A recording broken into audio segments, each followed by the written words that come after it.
पर जो ट्रंप ने एग्जीक्यूटिव ऑर्डर 6 फरवरी का निकाला, सेक्शन 4 कोट कर रहा हूं, डायरेक्टली इनडायरेक्टली अगर हम रशिया का ऑयल लेंगे तो 25% लगा देगा।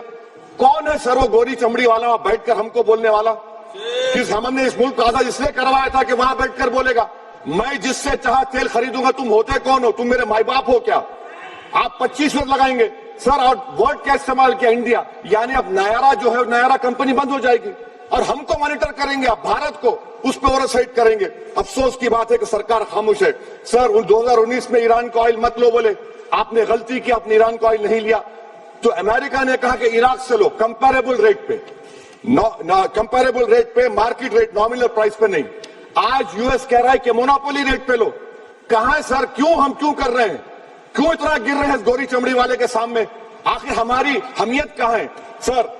और एक बात बता रहा हूं सर, ये यूएस ट्रेड डील से यूरोपियन कर 2 मिनट सर, यूरोपियन यूनियन की ट्रीटी से हमारा पीएलआई का पूरा असर पड़ेगा, क्योंकि आपने टैरिफ गिरा दिया। आपने टैरिफ गिरा दिया मेडिकल डिवाइसेस पर, आपने टैरिफ गिरा दिया सोफिस्टिकेटेड मशीनरी पर, तो यूएस इंडस्ट्रियल गुड्स आएंगे तो डीइंडस्ट्रियलाइजेशन का खतरा है इस मुल्क में। Sir you are be signing a free trade agreement और a force purchase order.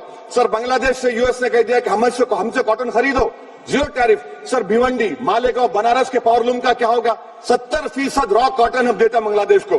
Sir MHA का बजट 5.7 बढ़ गया, डिफेंस का 15.99। मैं सरकार से मुतालबा करता हूं कि वेनेजुएला में जो हुआ, आप एक ऑपरेशन इंसाफ करिए।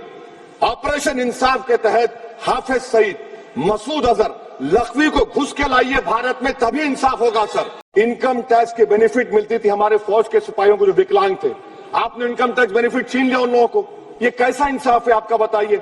जो फौजी सर्विस में है, अरे प्राइम मिनिस्टर अगर एक ट्रेन की झंडी दिखाएंगे तो उससे बढ़ के पैसे खर्च होते, तो आप क्या बचा रहे? सर 11-12 साल से वजीर आजम मोदी हैं, हमारी एयरफोर्स का स्क्वाड्रन गिरकर 29 पर आ गया। 12 साल से आप प्रधानमंत्री हैं, हम एक मिड एयर रिफ्यूलर एवैक्स को नहीं बढ़ा सक रहे। पाकिस्तान के पास हमारे ज्यादा एवैक्स है, और ऑपरेशन सिंदूर में हमने देखा कि कितनी तकलीफ हुई। सबमरीन का शॉर्टेज है, आपको फिक्र नहीं है सर।